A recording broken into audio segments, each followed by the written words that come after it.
5 ದಿನಗಳ ಕಾಲ ಬಹಳ ಅದ್ದೂರಿಯಾಗಿರ್ತಕ್ಕಂಥ ಪುಸ್ತಕ ಮೇಳವನ್ನ ನಡೀತಾ ಇದೆ. ಪುಸ್ತಕ ಮೇಳದಲ್ಲಿ ಒಂದು ಪವಿತ್ರವಾಗಿರ್ತಕ್ಕಂಥ ಒಂದು ಕಾರ್ಯ, ಮಹಾತ್ಮ ಜ್ಯೋತಿ ಬಾಪುಲೆ ಅವರ ಜಯಂತ್ಯೋತ್ಸವದ ನಿಮಿತ್ತವಾಗಿ ಕಡಿಮೆ ಆದರೆ ತಮಗೆ ಬಂದಿರತಕ್ಕಂಥ ಪ್ರಮಾಣ ಪತ್ರಗಳು ಬೇರೆ ದಂಪತಿಗಳಿಗೆ ಹೋಗಿದ್ದೆ ಆದರೆ, ಬೇರೆ ದಂಪತಿಗಳ ಪ್ರಮಾಣ ಪತ್ರ ತಮಗೆ ಬಂದಿದ್ದೆ ಆದರೆ ತಮ್ಮಲ್ಲೇ ಬದಲಾವಣೆ ಮಾಡಿಕೊಳ್ಬೇಕು. ಅಂತವ್ರು ಯಾರಾದ್ರೂ ಇದ್ರೆ ನಮ್ಮ ಗಮನ ತಗೊಂಡ್ಬರ್ರಿ, ಅವ್ರ ಹೆಸರು ಹೋಗ್ತೀವಿ.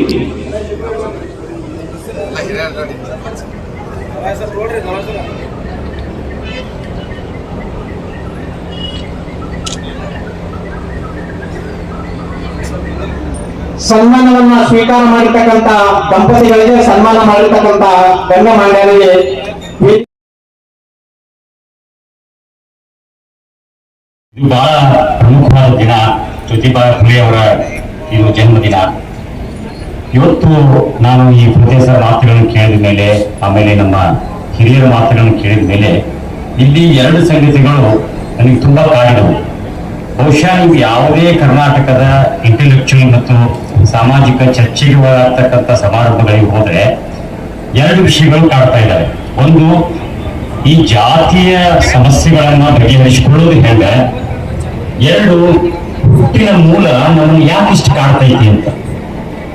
ಒಂದು, ಹಿರಿಯರು ಹೇಳಿದ ಮಾತು ಏನು ಅಂದ್ರೆ, ಇವತ್ತು ನಾವು ಪ್ರತಿನಿತ್ಯ ಹೊರಗೆ ಹೆಜ್ಜೆ ಇಟ್ಟ ವಿಘಟಿಸುವ ಮಾತುಗಳನ್ನೇ ಜಾಸ್ತಿ ಕೇಳ್ತಾ ಇದ್ದೀವಿ.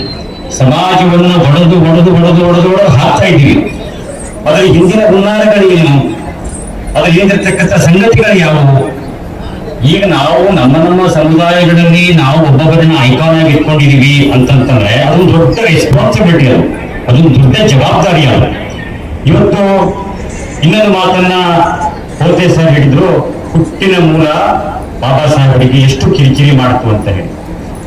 ಬಹುಶಃ ಇದು ಬುದ್ಧ, ಬಸವ, ಅಂಬೇಡ್ಕರ್ ಅವರ ಪುಸ್ತಕ ಮೇಳ.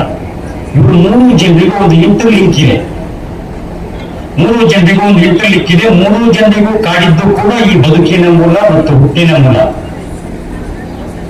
ಬಸವಣ್ಣ ನೆಲ ಬಿಜಾಪುರ, ಇದು ಬಸವಣ್ಣ ನೆಲ ಹೌದು, ಬಸವಣ್ಣ ನೆಲಾನೇ. ಆದ್ರೆ ಇವತ್ತು ಈ ನೆಲ ಇಟ್ಟಿರುವ ಈ ನೆಲದಲ್ಲಿ ನಡೀತಾ ಇರತಕ್ಕಂಥ ಸಂಗತಿಗಳು ಏನು, ನನ್ನ ಸುತ್ತಮುತ್ತ ಏನ್ ನಡೀತಾ ಇದೆ.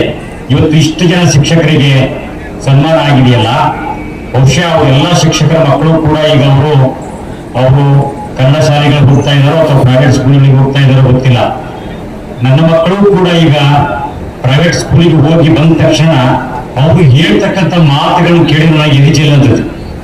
ನಾನು ಜಗತ್ತನ್ನು ಸುಧಾರಣೆ ಮಾಡ್ಲಿಕ್ಕೆ ಸಾಧ್ಯ ಆಗದೇ ಇರ್ಬೋದು, ಆದರೆ ಕನಿಷ್ಠ ನನ್ನ ಮಕ್ಕಳಿಗೆ ಆ ಶಾಲೆಯ ಶಿಕ್ಷಕರು, ಶಾಲೆಯ ಅಧ್ಯಾಪಕರು, ಶಾಲೆಯ ಪ್ರಿನ್ಸಿಪಾಲರು ಸಾಂದರ್ಭಿಕವಾಗಿ ಅವ್ರು ಹೇಳ್ತಕ್ಕಂಥ ಆಲೋಚನೆಗಳು, ಅವ್ರು ಹೇಳ್ತಕ್ಕಂಥ ಸಂಗತಿಗಳು ನನ್ನ ಮಕ್ಕಳ ಮೇಲೆ ಏನ್ ಮನುಷ್ಯ ಅಪ್ಪಾಜಿ ಇವತ್ತು ಒಬ್ಬ ಟೀಚರ್ ಬಂದ್ರು, ಅವ್ರು ಹಿಂಗಂದ್ರು. ನಾನು ಹೇಳಿದ್ರೆ, ನೀನು ಓದಲಿಕ್ಕೆ ಮಾತ್ರ ಅಲ್ಲಿ ಹೋಗಿದ್ದೀನಿ, ಓದೋದು ಮಾತ್ರ ನಿನ್ ಕೆಲಸ. ಆದ್ರೆ ಓದಿನ ಆಚೆ ಅವ್ರು ಏನಿದೆ ಆಲೋಚನೆ ಕೊಡ್ತಾರೆ, ಅದು ಜೀವ ವಿರೋಧಿಯಾಗಿದ್ರೆ ಜೀವ ಹೋದ್ರೂ ಕೂಡ ಆ ವಿಚಾರಗಳನ್ನ ನಾವು ಸ್ವೀಕಾರ ಮಾಡೋದಿಲ್ಲ ಅಂತ ನಾವು ನಿರ್ಧಾರ ತೆಗೆದುಕೊಳ್ಬೇಕು. ಹಾಗಾಗಿ ಇವತ್ತು ಇಷ್ಟು ಜನ ನೀವು ಶಿಕ್ಷಕಿಯರು ಮತ್ತೆ ಸನ್ಮಾನ ಮಾಡಿದ್ದಾರೆ, ಅದು ಫುಲೆ ಅವರ ಜನ್ಮದಿನ ನಿಮಿತ್ತ. ಇದು ನಿಜವಾಗ್ಲೂ ಕೂಡ ಅಭಿನಂದನೆ. ಮತ್ತೆ ನಾವು ಮಕ್ಕಳನ್ನ ಓದಿಸ್ತೀವಿ, ನೀವು ಯಾವುದೇ ತಿರುಪತಿ ನಿಮ್ಮ ಹತ್ರ ಬರ್ತದೆ, ಹೊರನಾಡ ಅನ್ನಪೂರ್ಣೇಶ್ವರಿ ಹತ್ರ ಬರ್ತದೆ, ಕಾಶಿನ ಹತ್ರ ಬರ್ತದೆ.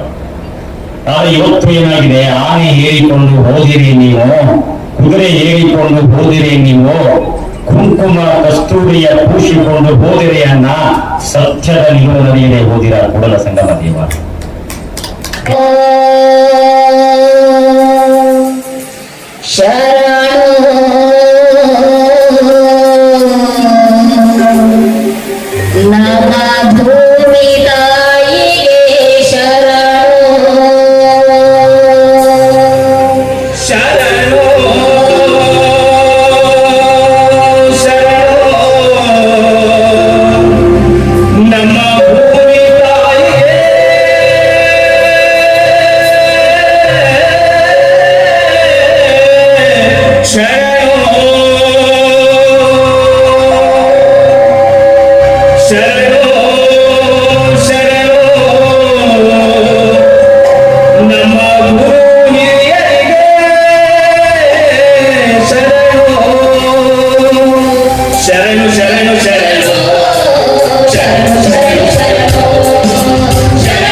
ಹಮ್ಮಿಕೊಂಡಿರುವ ಈ ಒಂದು ಕಾರ್ಯಕ್ರಮದ ಗಣ ಅಧ್ಯಕ್ಷತೆ ವಹಿಸಿ ಮಾರ್ಮಿಕವಾಗಿ ವಿಚಾರಗಳನ್ನು ಮಂಡಿಸಿ ನಮಗೆಲ್ಲರಿಗೂ ಕೂಡ ಅತ್ಯಂತ ಪ್ರಸ್ತುತ ವಿಚಾರಗಳನ್ನು ಉಣಬಡಿಸಿರುವ ನಮ್ಮೆಲ್ಲರ ಮಾರ್ಗದರ್ಶಕರು, ಹಿರಿಯರು, ಗುಲ್ಬರ್ಗಾ ವಿಶ್ವವಿದ್ಯಾಲಯದ ಕನ್ನಡ ವಿಭಾಗದ ನಿರ್ದೇಶಕರು ಆದಂಥ ಹಿರಿಯ ಸಾಹಿತಿಗಳು ಆದಂಥ ಡಾಕ್ಟರ್ ಎಚ್.ಡಿ. ಪ್ರೊಫೆಸರ್ ಅವರಿಗೆ ತಮ್ಮೆಲ್ಲರ ಪರವಾಗಿ ತುಂಬು ಹೃದಯದ ಧನ್ಯವಾದಗಳನ್ನು ಅರ್ಪಿಸುತ್ತೇನೆ. ಅದರಂತೆ ಈ ಕಾರ್ಯಕ್ರಮದಲ್ಲಿ ಉಪಸ್ಥಿತರಿರುವ ಬಹಳಷ್ಟು ಹಿರಿಯರಿದ್ದಾರೆ. ಈ ಒಂದು ಅವರಿವರೆನ್ನದೇ ಕಾರ್ಯಕ್ರಮದಲ್ಲಿ ಉಪಸ್ಥಿತರುವ ಎಲ್ಲ ಗೌರವಾನ್ವಿತರಿಗೆ ಈ ಮೇನ್ ಸಾಹಿತ್ಯದ ಬಳಗದ ಪರವಾಗಿ ತುಂಬ ಹೃದಯದ ಧನ್ಯವಾದಗಳನ್ನು ಅರ್ಪಿಸಿ ಕಾರ್ಯಕ್ರಮವನ್ನು ಅತ್ಯಂತ ಪ್ರೀತಿಯಿಂದ ಆಲಿಸಿದ ತಮಗೆ ಮತ್ತು ಪ್ರತಿಯೊಬ್ಬ ಚಿಂತಕರಿಗೂ ಎಲ್ಲ ಗೌರವಾನ್ವಿತರಿಗೆ